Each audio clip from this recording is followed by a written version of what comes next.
This is a piece of research that I've been conducting over the last number of months, and I'm delighted to present to you a short presentation on the paper that has been accepted to PHELC. My name is Karen Buckley, and I work in the School of Inclusive and Special Education here at DCU, and I'm really pleased to attend PHELC again this year. And I suppose what I want to share with you is a small element of some SATL-funded research that I've conducted on interactive oral assessment for large postgraduate teacher education programme. In this context, very different to Jacqueline, I'm talking about large in the sense of 115 students. We're not into the thousands just yet. But the impetus for this project really grew amidst the growing concern from the rapid emergence of generative AI tools such as ChatGPT and Gemini and others. And in my presentation, I'm going to suggest to you that a well-designed interactive oral assessment is a really suitable approach for large class teaching, learning and assessment.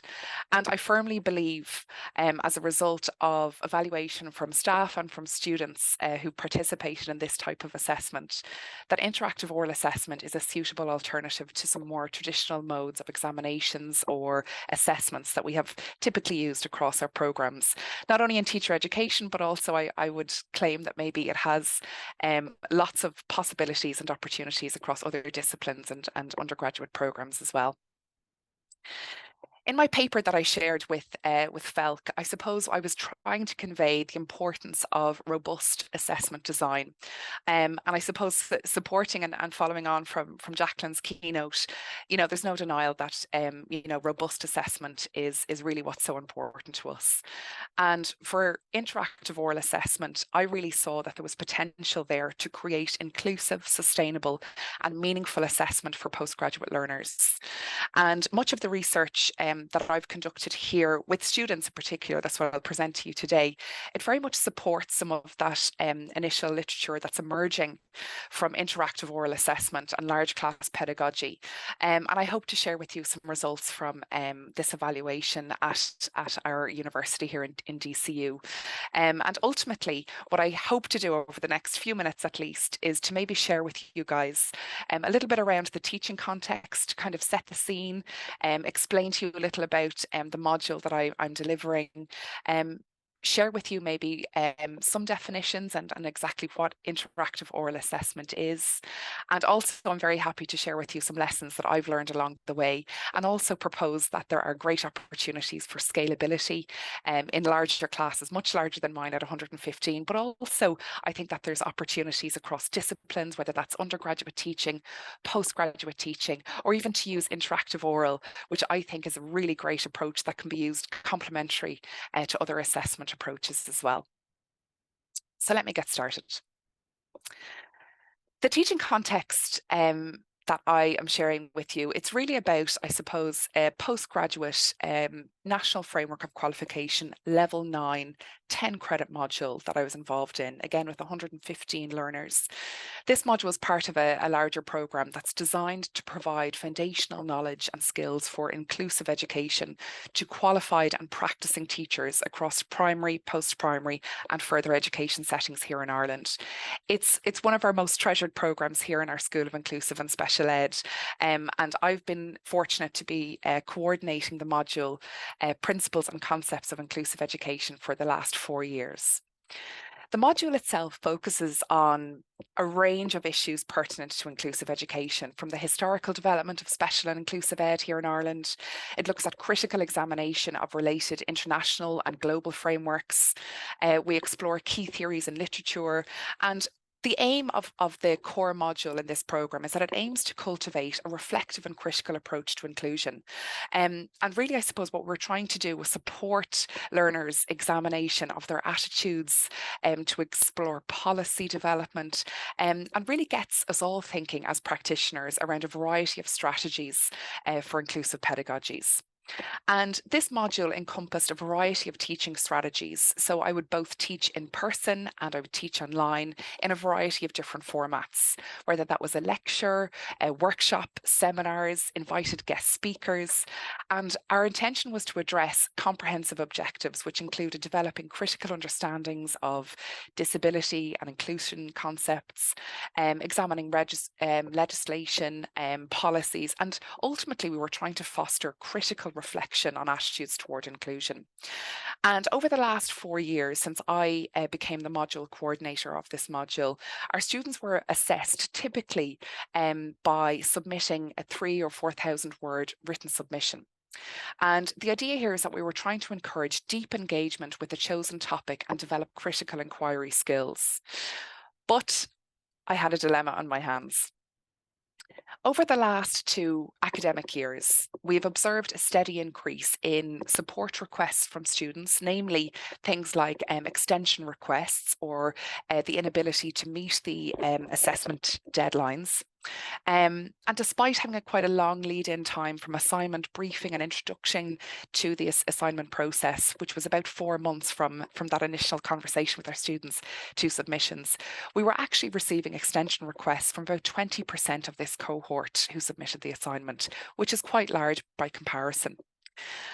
Also, I suppose, with regard to this large student cohort of 115, it does, of course, bring with it a sizable marking load. With a reduced, I suppose, opportunity for us to lean into other colleagues, we don't have teaching assistants on our programme. We were relying heavily on the goodwill of other colleagues who were giving us a dig out and helping out with supporting assessments, but it necessitates a huge reliance on additional markers, temporary marking staff, part-time tutors to support this assessment and the administration, as we know, of these assignments. Also, I mean, there was no denial around the rise of generative AI tools. That was really growing as a concern, as it is for all of us, of course, in really thinking about the authenticity of written submissions, the temptation perhaps for students who are under pressure with sizable workloads, who are practicing in schools, and the temptation, I think, to maybe utilise some of these Gen AI tools.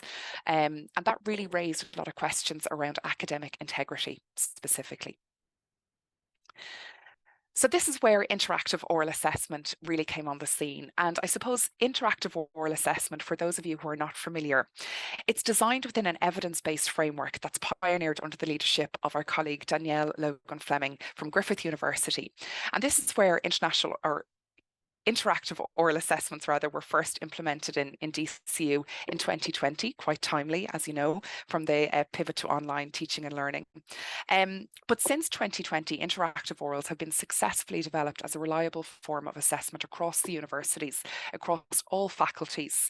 And much of the emerging research shows that interactive oral assessments have the potential to develop many transversal skills like critical, creative thinking, professional communication, personal agility, and that really rang home with exactly what we were trying to do in our module.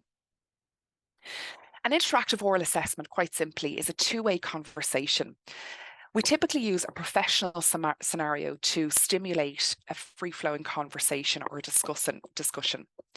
It's designed to be a curious type of conversation where the assessor's prompts or queries allow for the student to showcase and demonstrate their learning in a professionally aligned environment.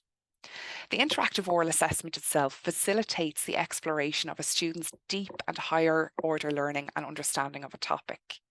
It's quite different from an oral exam or an interview or a viva, where they tend to be kind of question and answer format, typically used under strict exam conditions, and can often be seen as quite stressful for the student. But rather, an interactive oral assessment is designed to replicate the real world experience of teachers working in schools.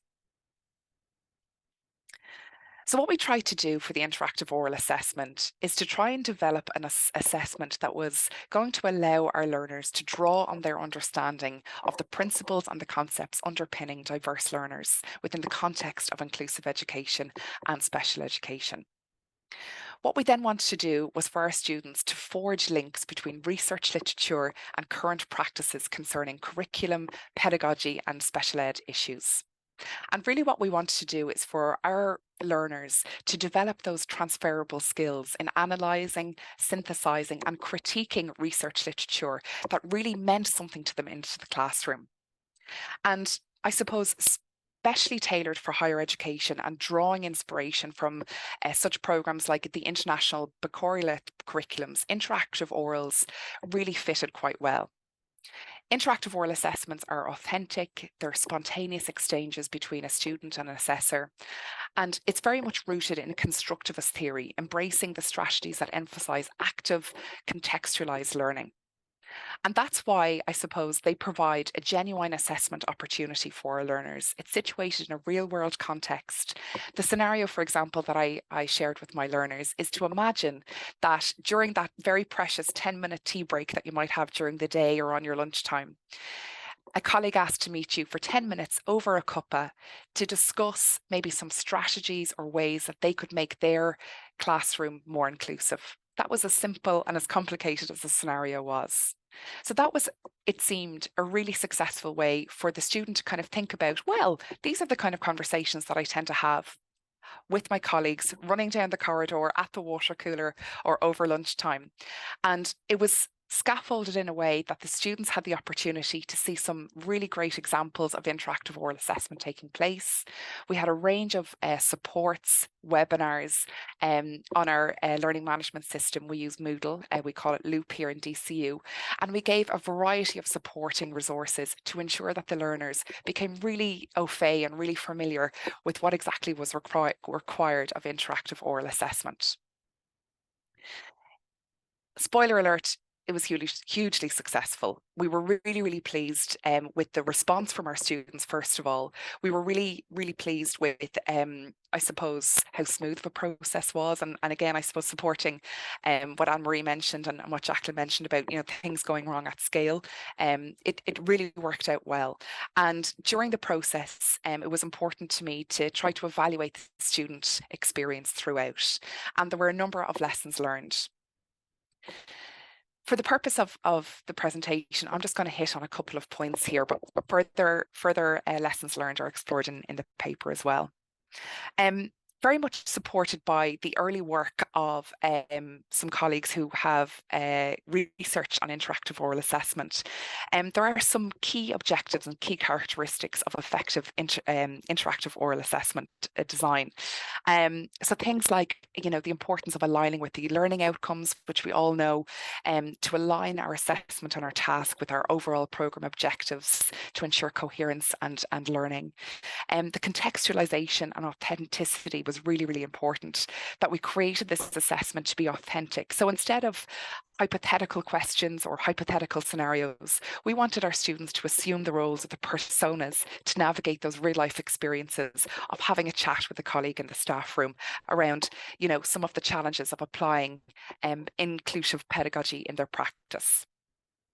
We developed a marking rubric, so really corresponding to the overall programme learning outcomes to guide consistent and objective evaluation.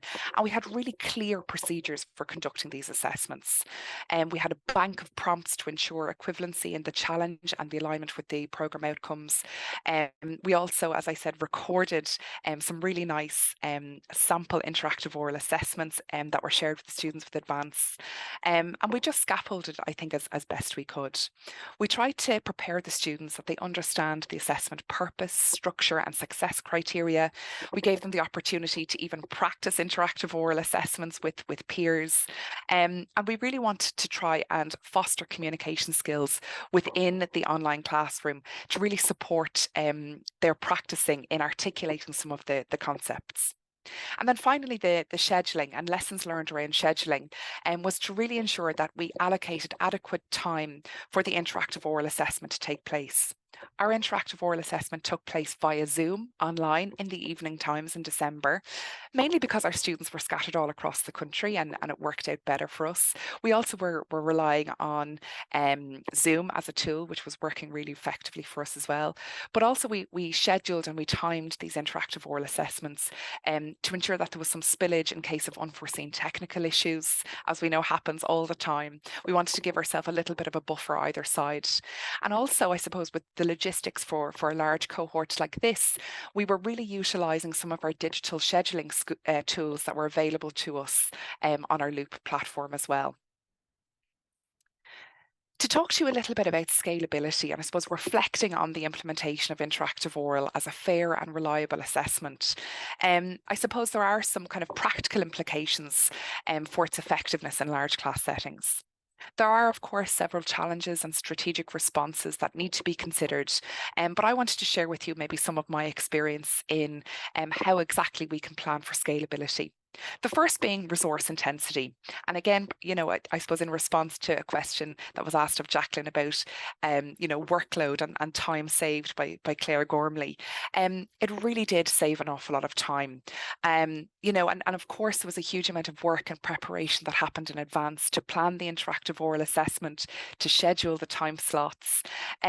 But it really reduced the administration and correction of these assignments from typically 3 months to 3 days, because the grading would happen instantly on the rubric during the interactive oral assessment itself. Implementing interactive orals in large classes does necessitate a substantial investment in resources. I was really fortunate to have another 2 staff members support me on this, so that's the reason why we were able to do it in 3 evenings. But if I didn't have that support of other colleagues, I would be able to conduct these interactive oral assessments myself on my own. Also, just to move quickly on, because are we out of time, Anna? We are out of time. Students were really satisfied. They felt that the interactive oral itself was a really great assessment. They want to use it themselves.